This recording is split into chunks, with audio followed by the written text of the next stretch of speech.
haddii ay tahay markii kuugu horreysay ee na soo booqatay, fadlan subscribe saar, kambalaalkana furo si aad u noqotid daawadaha koowaad.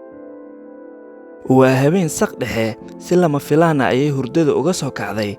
Waxay dhinaceeda ka weyday ninkeeda, isla markiiba waxay bilowday inay ka raadiso guriga ilaa ay ka maqashay dhawaaq hooseeya oo ka yeeraya mid ka mid ah qolalka.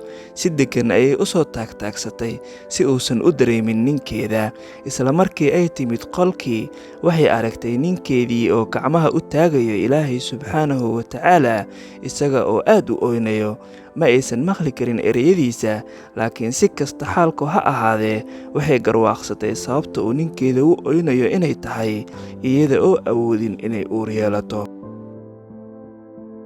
Isla markiiba waxay isaga laabatay qolkeedii iyada oo oynayso, maxaa yeelay ma aysan awoodin inay ninkeeda u rumayso riyadiisa oo ah inuu aabbo noqdo. Muddo kadib ninkeeda ayaa qolka jiifka ku soo noqday, iyadana waxay iska dhigtay inay hurdayso, laakiin wuu la yaabay, wuuna u soo dhowaaday isaga oo ilmada ka tirtirayo. Markaas buu ku yidhi iyada oo dhoola caddaynayso, waxaan carfiyey caraftaadii udgoonka badneed, waxaan gartay inaad qolka fadhiga timid. Waxay ku tidhi, waan maqlay baryadaada Ilaahay, marka waan garanayaa sababta, taasoo ah inaan awoodi karin inaan oofiyo hammigaaga oo ah inaad hesho cunug aad jeceshahay.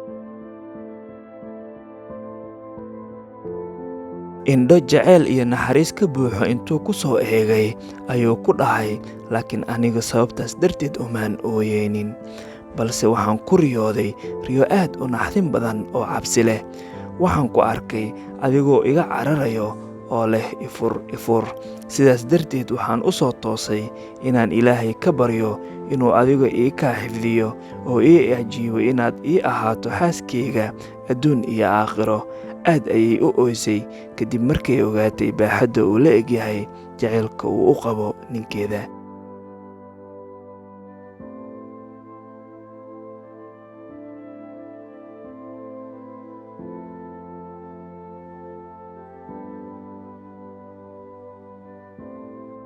waad ku mahadsan tahay daawashada muuqaalkan.